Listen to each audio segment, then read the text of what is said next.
আল্লাহ ছাড়া আমরা কারো কাছে ভয় পাই না। হে মালিক, যারা এই বাংলাদেশে জনগণ 17 বছর অপেক্ষা করেছিল, আমাদের অধিকার ছিনিয়ে নিয়েছে, ভোট ডাকাতির মাধ্যমে আমরা বিচার রেখে গেলাম, তুমি তাদের দৃষ্টান্তমূলক শাস্তি বাংলার মাটিতে জনগণের সামনে করবে। আমরা আজকে তোমার মসজিদের সামনে বিচার রেখে গেলাম।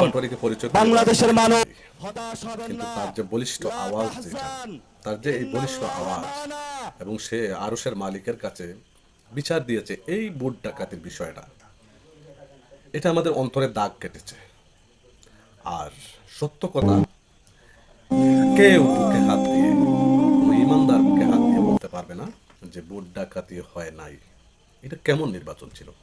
আমি আগেই ভিডিও তৈরি করছিলাম যে ইতিহাসের ভয়ঙ্কর একটা নির্বাচনের মুখোমুখি আমরা হচ্ছি। অনেকে আমাকে নিয়ে হাসাহাসি করছেন। ইতিহাসের সবচাইতে ভয়ঙ্করতম দুঃখা এবং ষড়যন্ত্রের একটা নির্বাচনের মুখোমুখি আমরা হয়েছিলাম 12 তারিখ। আল্লাহ যা করেন ভালোর জন্য করেন। এখান থেকে আমাদের অনেক কিছু শিক্ষা আছে। আমি মনে করি সামনের নির্বাচনগুলোতে এদেশের মানুষ আর ভুল করবে না। সবাই ভালো থাকবেন।